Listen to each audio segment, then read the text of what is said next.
Good evening once again. Tonight I also have decided not to show my face, but instead in Lego form.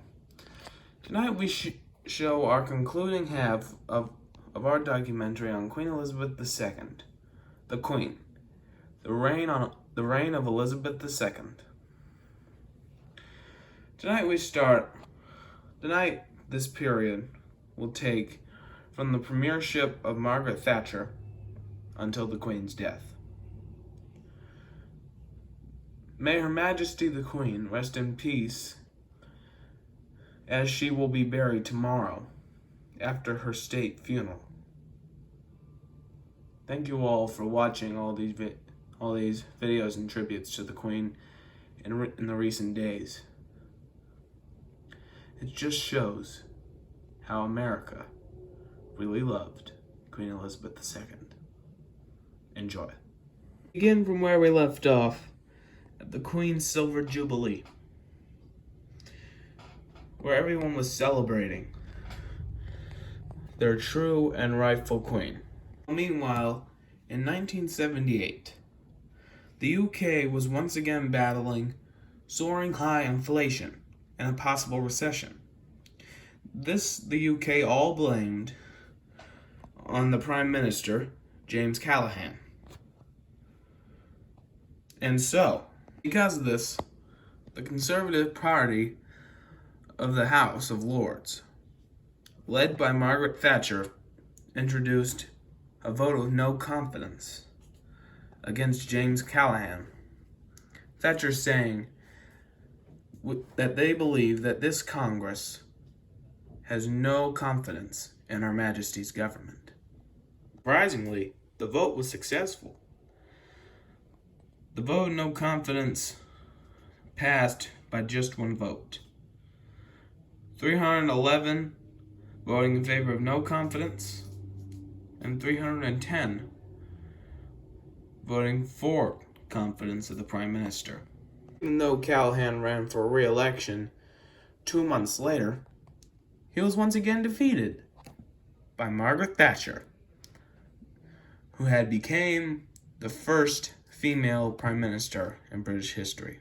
Of course, her and Queen Elizabeth got onto good terms, except though for Thatcher's terms for women being in her cabinet.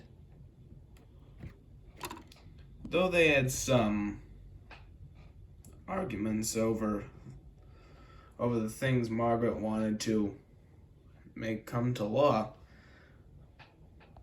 they were still on good terms, and they believed in everything. But in the Queen's family, there was a great deal of good things happening. Prince Charles had proposed to Lady Diana Spencer for marriage, and she said yes. The two got married on July 29th, 1981. The wedding was watched by millions on television sets all over the world. And get this also. A piece of wedding cake that was at their wedding was still around 41 years after the wedding. Crazy, am I right? Shortly 1 year after their wedding, a baby boy was born, William. And beside all the good news, in 1982 for Queen Elizabeth, there was one massive scare one night when there was a massive security breach at Buckingham Palace. When a local British man, and a homeless one, broke in and intruded the Queen's bedroom.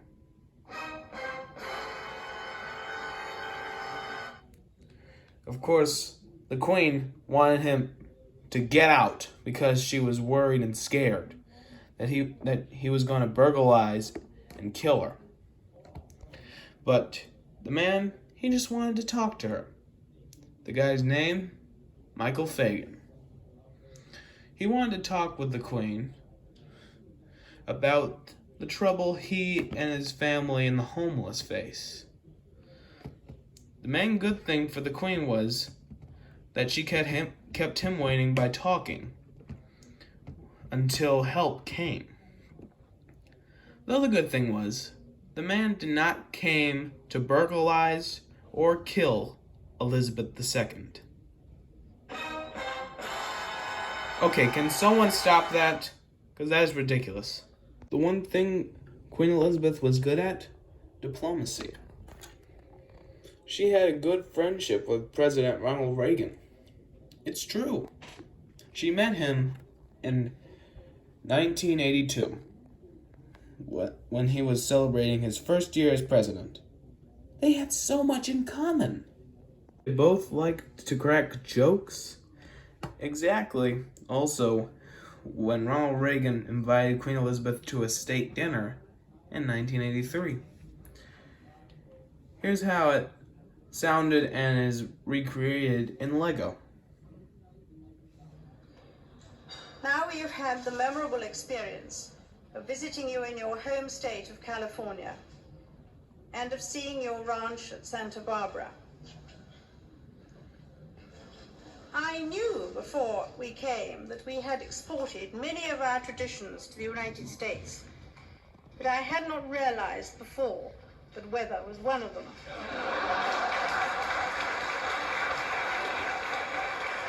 Even like to go horseback riding. Isn't that something, folks? Another year came along, 1984, and then came along Prince Charles and Princess Diana's second child, Prince Harry. In 1986, the Queen's second son, Prince Andrew, married Sarah Ferguson in a glorious ceremony. The two had 2 daughters, Beatrice and Eugenia. While in 1988,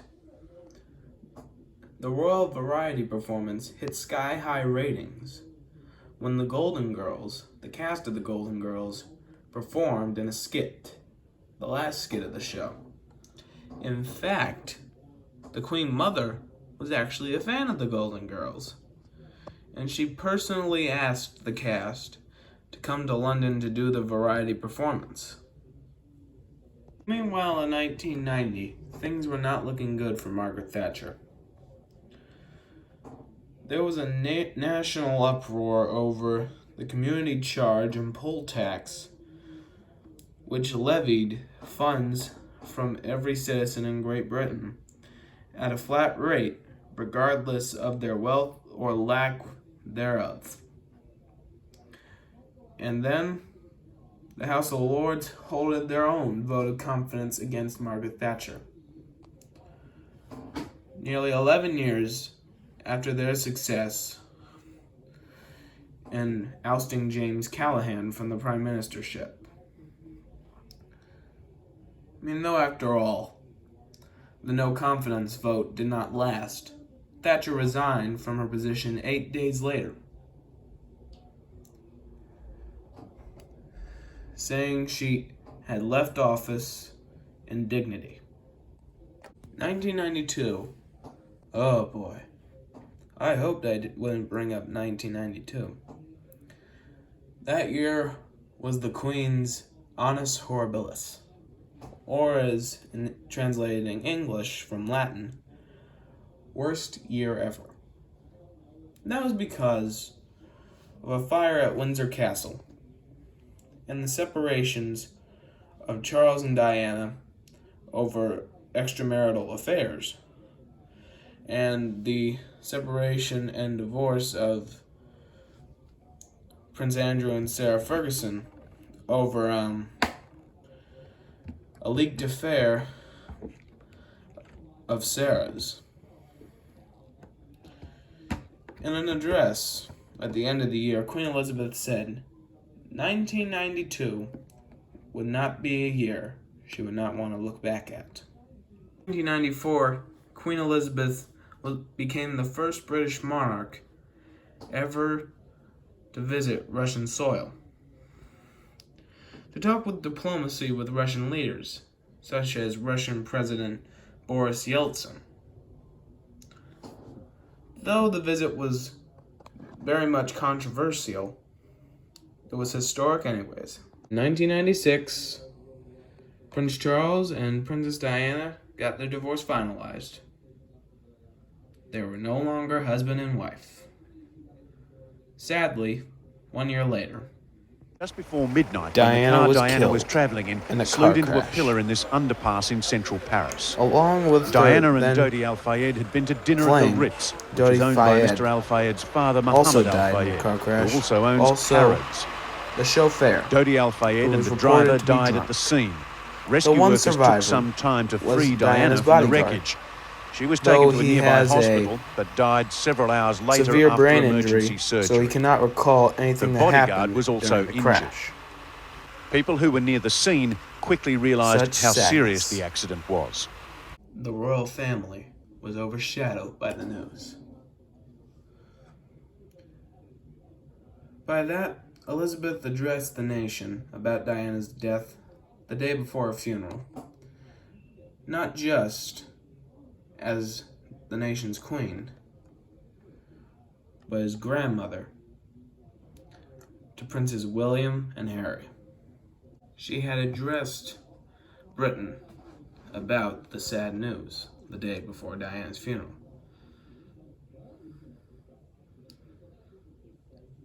Here's how it sounded and is recreated in Lego form. Since last Sunday's dreadful news, we have seen throughout Britain and around the world an overwhelming expression of sadness at Diana's death. We have all been trying in our different ways to cope. It is not easy to express a sense of loss, since the initial shock is often succeeded by a mixture of other feelings: disbelief, incomprehension, anger, and concern for those who remain. We have all felt those emotions in these last few days. So what I say to you now, as your queen and as a grandmother, I say from my heart. First, I want to pay tribute to Diana myself. She was an exceptional and gifted human being. In good times and bad, she never lost her capacity to smile and laugh, nor to inspire others with her warmth and kindness. I admired and respected her for her energy and commitment to others, and especially for her devotion to her two boys. This week at Balmoral, we have all been trying to help William and Harry come to terms with the devastating loss that they and the rest of us have suffered. No one who knew Diana will ever forget her. Millions of others who never met her, but felt they knew her, will remember her. I, for one, believe there are lessons to be drawn from her life and from the extraordinary and moving reaction to her death. I share in your determination to cherish her memory. This is also an opportunity for me, on behalf of my family, and especially Prince Charles and William and Harry, to thank all of you who have brought flowers, sent messages, and paid your respects in so many ways to a remarkable person. These acts of kindness have been a huge source of help and comfort. Our thoughts are also with Diana's family and the families of those who died with her. I know that they too have drawn strength from what has happened since last weekend, as they seek to heal their sorrow and then to face the future without a loved one. I hope that tomorrow we can all, wherever we are, join in expressing our grief at Diana's loss and gratitude for her all too short life. It is a chance to show to the whole world the British nation united in grief and respect. May those who died rest in peace, and may we, each and every one of us, thank God for someone who made many, many people happy.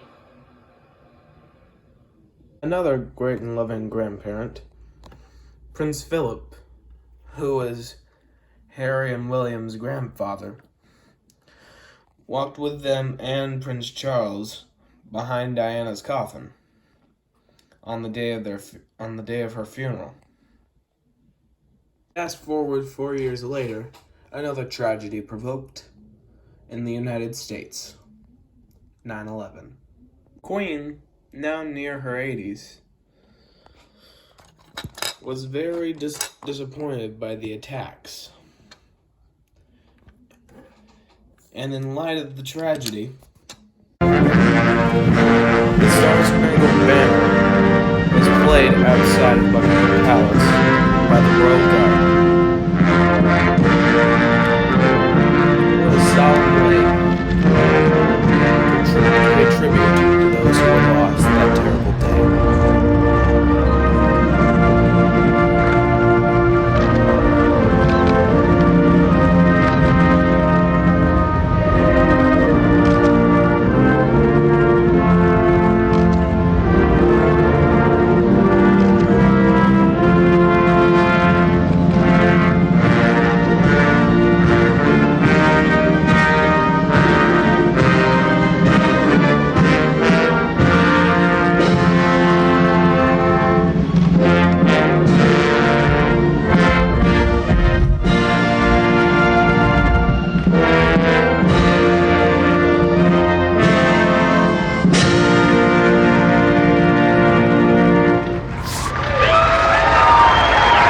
The Queen's sister, her youngest, Princess Margaret, who was in her 70s,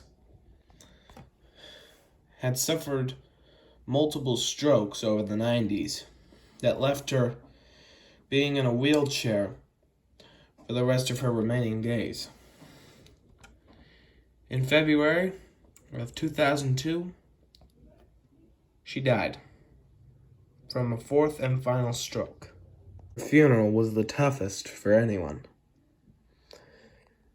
For the Queen and Prince Philip, for Prince Charles, and the Queen Mother, who is now 100 years old. 101 years old. The longest former royal consort to ever reach 100. From that point, the Queen Mother's health deteriorated after the loss of her child. In the final weeks of her life, the Queen Mother had suffered a bout of pneumonia. It felt like it was going to be the end for the longest living royal consort in British history. But sadly, March 31st, 2022, Queen Elizabeth, the Queen Mother, died from her pneumonia. The Queen was devastated. First by coincidence, a few weeks after the loss of her sister, and now her mother. Because of this, the Queen spent 3 whole months in mourning, and even made this speech addressing her mother's death.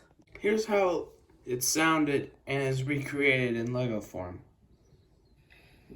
Ever since my beloved mother died over a week ago, I have been deeply moved by the outpouring of affection which has accompanied her death. My family and I always knew what she meant for the people of this country, and the special place she occupied in the hearts of so many here, in the Commonwealth, and in other parts of the world.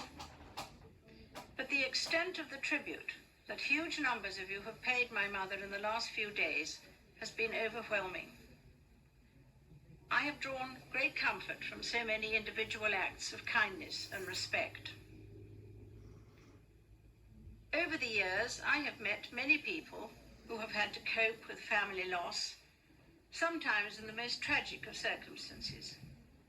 So I count myself fortunate that my mother was blessed with a long and happy life. She had an infectious zest for living, and this remained with her until the very end. I know, too, that her faith was always a great strength to her. At the ceremony tomorrow, I hope that sadness will blend with a wider sense of thanksgiving. not just for her life, but for the times in which she lived.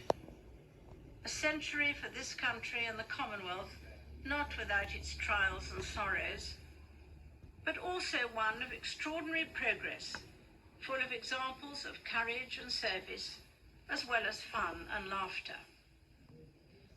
This is what my mother would have understood, because it was the warmth and affection of people everywhere which inspired her resolve, dedication, and enthusiasm for life.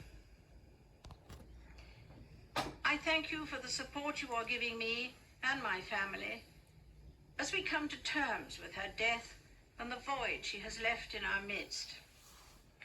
I thank you also from my heart for the love you gave her during her life and the honor you now give her in death. May God bless you all. And in 2005, so remember Camilla Shand, the woman we were talking about last video? Or was then known by her former married name, Camilla Parker Bowles. She and Prince Charles again rekindled their romance after that fling in the 70s and the affair in the 90s. On April 9th, 2005, Camilla and Charles got married in a great and glorious ceremony. Everyone attended, including the Queen, Prince Philip, and Charles's sons, William and Harry. The Queen had been using a walking stick for quite a while after surgery in 2004. But then a little while later, in 2005, she wasn't able to use the walking stick anymore. In 2008, the Queen expanded her royal engagements. One of those engagements was going over to the White House in the United States for a state dinner with President George W. Bush. Yeah, it was a great state dinner. The Queen even made a speech. Administrations in your country and governments in mine may come and go. But talk we will, listen we have to. Disagree from time to time we may, but united we must always remain. 2010 was a good year for Queen Elizabeth II and Prince Philip. They became great-grandparents after their first grandchild, Peter Phillips, and his wife welcomed their first child together, a daughter. Also, in 2011, the next year, Prince William got married to commoner Kate Middleton. 2 years later, they welcomed a baby boy, Prince George. Also that year, the Queen was celebrating 60 years on the throne. The Diamond Jubilee. The big one. But it was a troubling year for Parliament. Prime Minister David Cameron tried to make Brexit, which would withdraw Britain from the European Union. He tried that one time. It failed. Then a recall of Parliament happened. And with that, he still failed. After a while, he resigned.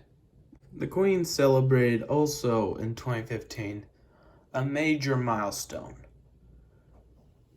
She surpassed her great-great-grandmother, Queen Victoria, as longest reigning monarch in British history. Yeah. And massive birthday celebrations for the Queen when she turned 90 were spread out across the British land and the Commonwealth. In 2017, Prince Philip and Queen Elizabeth celebrated 70 years of marriage, the longest any British monarch has ever had. They were even photoed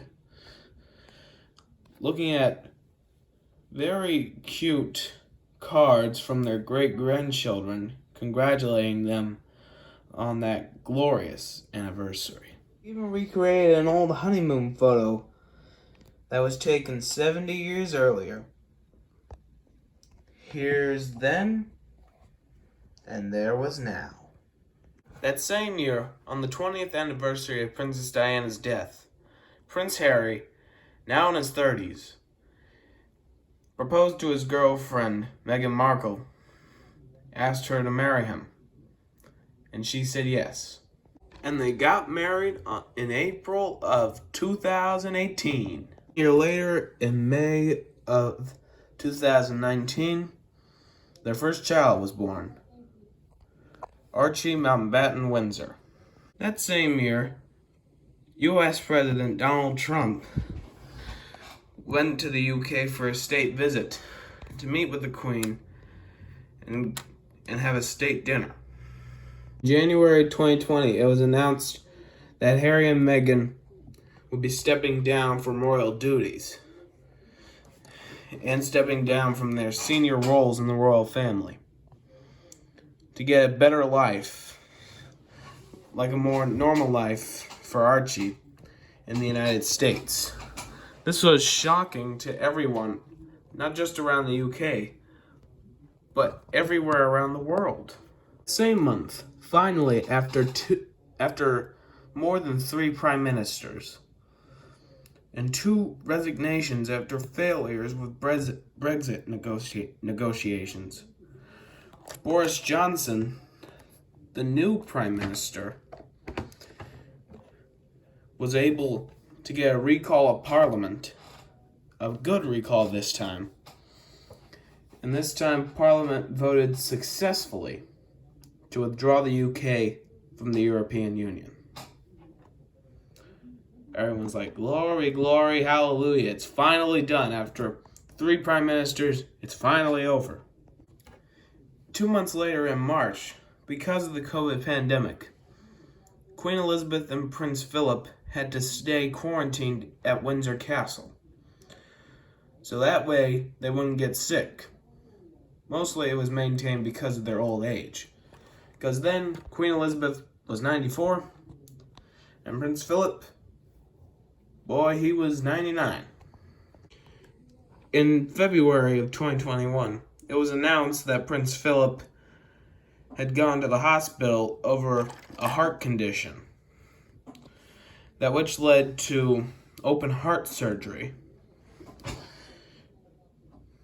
And it took him over a month before he was finally released from the hospital.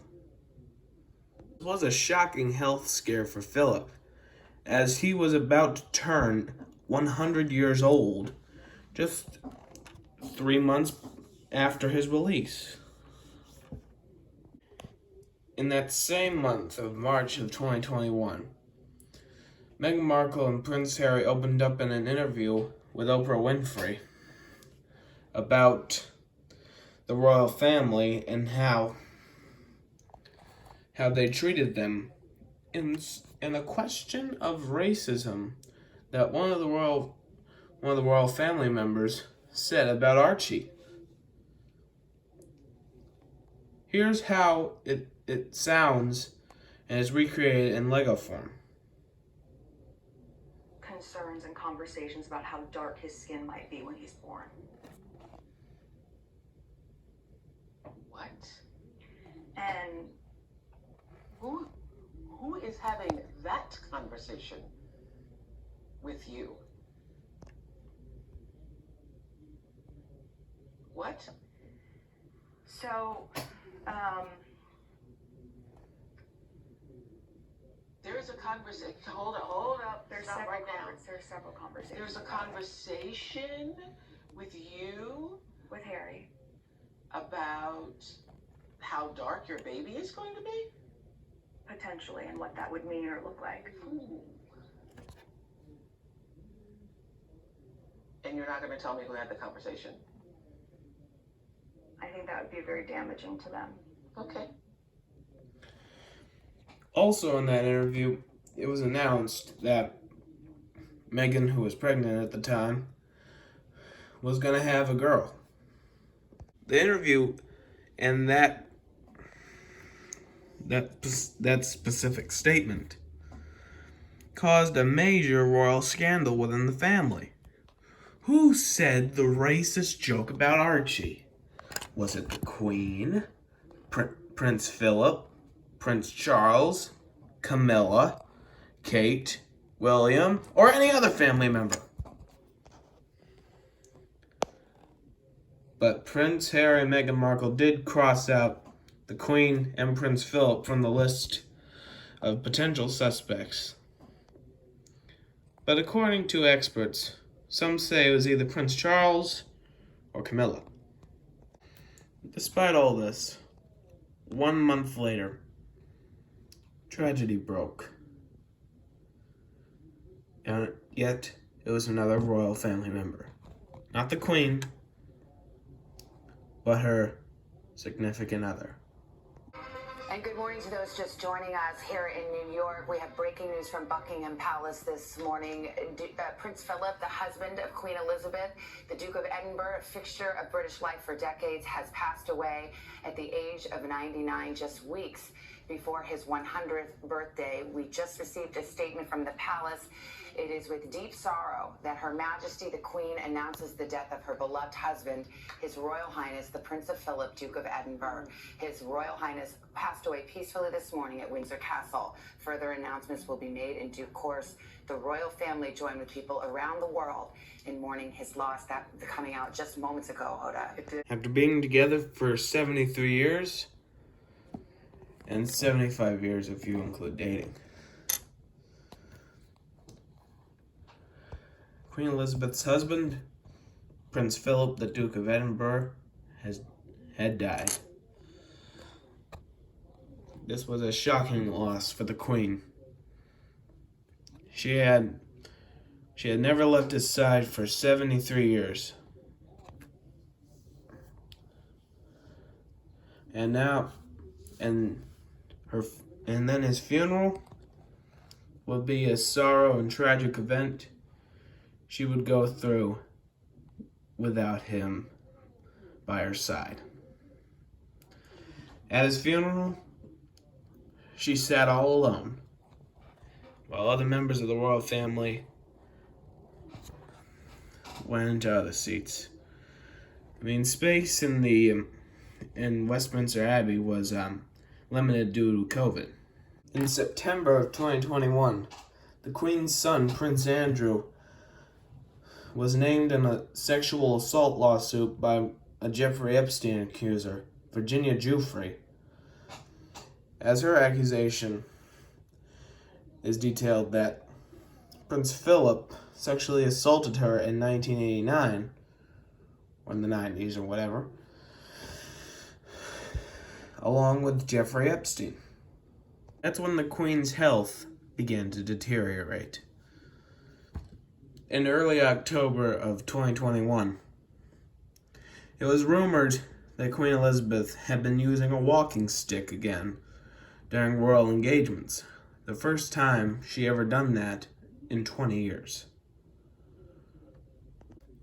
Then in late October, she went to the hospital to stay overnight for preliminary examinations. Then a few months later, the Queen was seen using a walking stick as she went to the dedication of a hospital that was dedicated in name of her. That year, in December, Queen Elizabeth was healthy enough to make her annual Christmas Day address to Britain, speaking about the loss of Prince Philip. Here's how it sounded and is recreated in Lego form.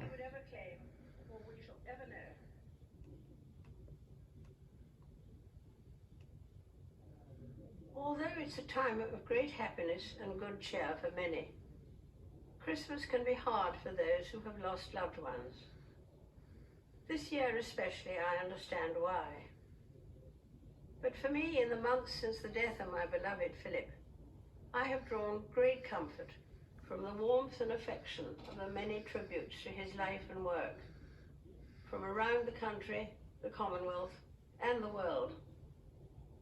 His sense of service, intellectual curiosity, and capacity to squeeze fun out of any situation were all irrepressible. That mischievous, inquiring twinkle was as bright at the end as when I first set eyes on him. But life, of course, consists of final partings as well as first meetings. In January of 2022, Prince Andrew, he filed a motion in his lawsuit by Virginia Giuffre to dismiss the lawsuit. But yet, the judge denied it. The very next day, the Queen stripped him of his royal titles and military titles. Titles he was born with. That was the day the Queen wanted to avoid, but it was too much damage for the royal family. She had to do what she had to do. In February of 2022, Queen Elizabeth celebrated a milestone in her reign.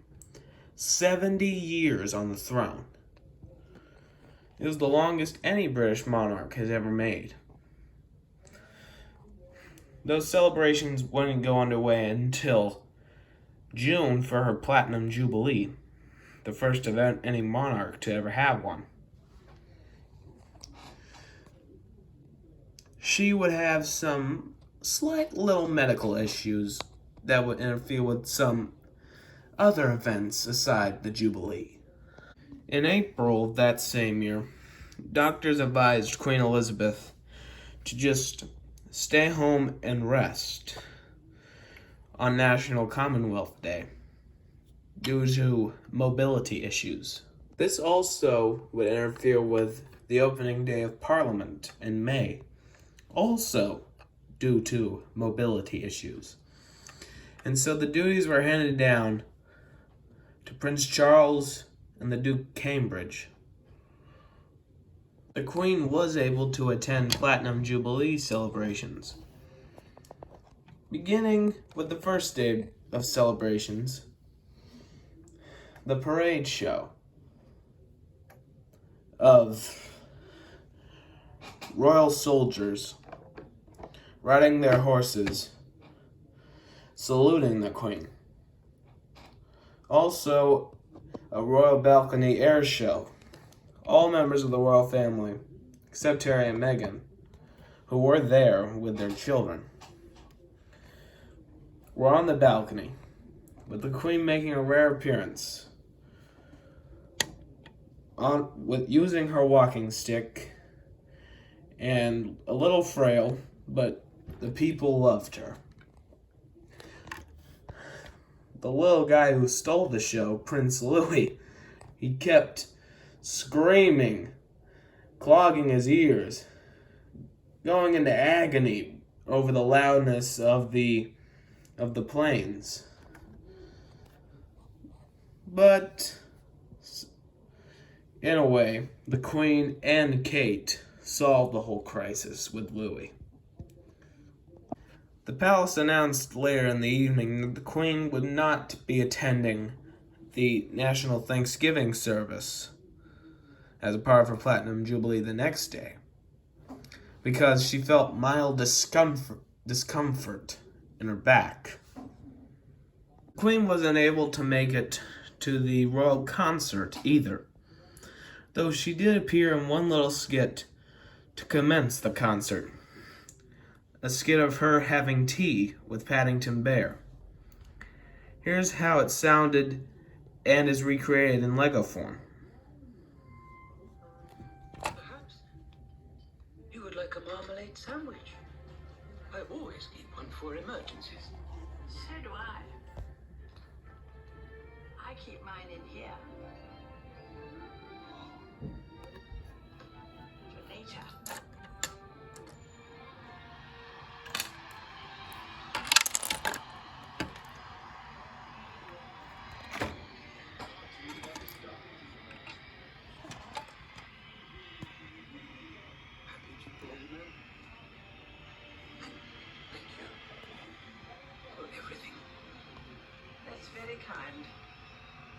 the Queen made it on the last day of Jubilees, on the Jubilee events.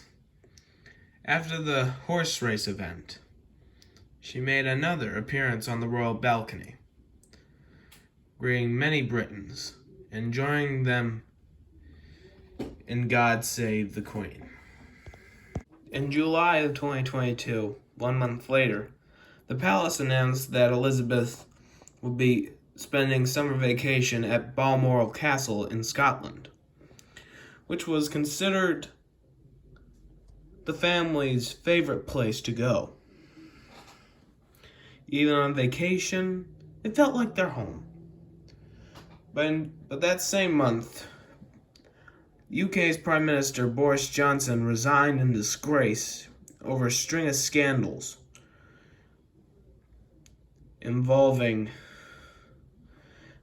parties during the COVID pandemic, etc. And so it was the Queen's job to appoint the new Prime Minister after the election. On September 5th of the same year, members of Parliament elected Liz Truss to the leadership. Instead, in a break of tradition,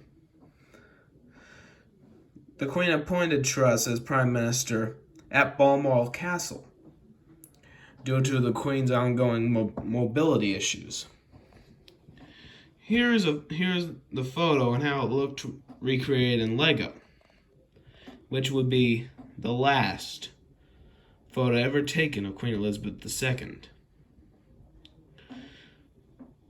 Though she looked frail, she continued with the task by appointing her 15th Prime Minister in a record-breaking reign. On September 8th, 2022, at 10 a.m. Eastern Time, doctors of Queen Elizabeth announced that they were very concerned about her health. When the news broke out, the royals hurried to Balmoral Castle. Camilla even canceled an interview with Today's Jenna Bush Hager. They were driving all the way fast to get to the gate to say goodbye, their final goodbyes to Queen Elizabeth II. At 6:30 British Standard Time, 12 o'clock Eastern Standard Time, Queen Elizabeth passed. All the royals except Prince Harry got to say their goodbyes. Harry just arrived a few minutes late. As the Queen had passed away, the crown had ascended to the new leader of the United Kingdom, Charles III. Queen's death, in a way, touched us all hard. Some of us were in school when we found out the news. I was in bitter shock. I couldn't even finish my assignment in ELA. I got it finished anyways. But anyways, we were all shocked. Some of us were at work, some of us were at school, some of us were watching TV when the news broke. Queen Elizabeth was a figure who was the greatest of all time. The Queen's popularity never stopped. For 70 years on the throne, 96 years of her life, she promised to dedicate her whole life to service of her people. And that she fulfilled up until her death.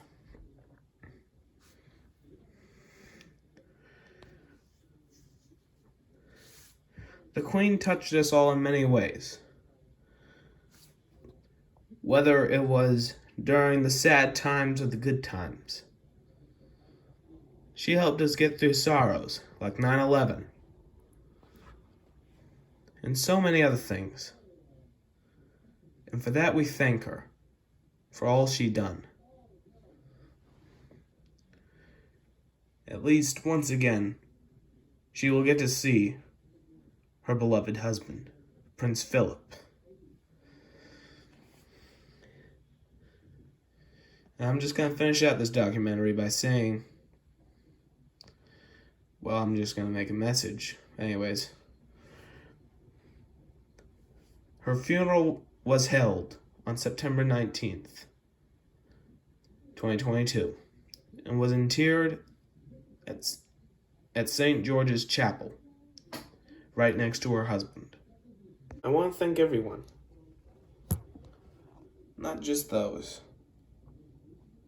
who watched us, but those who admired and loved Queen Elizabeth. We all send our deepest condolences to the royal family on this tragic event. Tomorrow morning at 6 o'clock,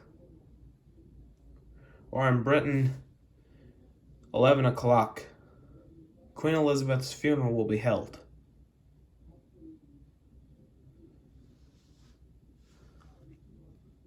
And with that, the final goodbye to the greatest royal monarch in the world history. Thank you.